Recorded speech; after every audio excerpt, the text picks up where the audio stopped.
ጋይስ እንዴናችሁ ዛሬ የምንመለከተው የስልክ ዳታ ስንጠቀም የምንከፍለውን ገንዘብ ለመቆጠብ የሚረዱ ዘዴዎችን ይሆናል የምናየው አንደኛው ሁሌ ዋይፋይ ኦን ማድረግ ሲሆን ሌላው ደግሞ ዋይፋይ ኮል ሴቲንጋችንን ማስተካከል ነው ያም ዋይፋይ ፕሪፈርድ የሚለውን የመጀመሪያውን መምረጥ ይሆናል ይህንን በመናደርግበት ጊዜ ዋይፋይ ሲያገኝ ስልካችን ዳታ እንዳይጠቀምና ሳንቲም እንዳይቆጥርብን ያደርጋል ማለት ነው ከዚህ በተጨማሪ እንግዲህ ቫይበር እና ዋትስአፕ የመሳሰሉትን ኢንተርናሽናል ኮል ለማድረግ ስንጠቀም ብዙ ጊዜ ነፃ ነው ይባላል ግን ሊቆጥርብን ይችላል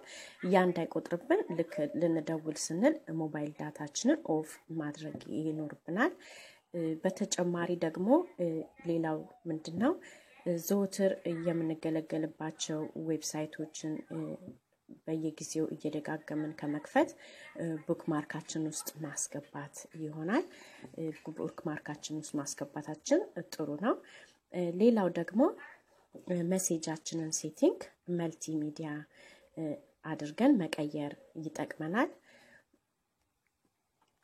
ይሄ ሌላኛው ነው ሶስተኛ የመጨረሻው ደግሞ የማሳያችሁ ብዙ የዳታ ገንዘብ የሚጠቀሙ ነገር ግን ነፃ የሆኑ አፕሊኬሽኖች አሉ እነዛን ዳታ የሞባይል ዳታችን ውስጥ ገብተን ምን ያህል የትኛው አፕሊኬሽን እንደሚጠቀም ዳታ ዩዜጃችን እንመለከትና አጠቃቀማቸውን መቀየር ነው ያም ባክግራውንዳቸውን ሪስትሪክት ዋይፋይ ብቻ እንዲጠቀሙ ማድረግ ነው ለዛሬ ይሄን ያለኝ ስላዳመጣችሁኝ አመሰግናለሁ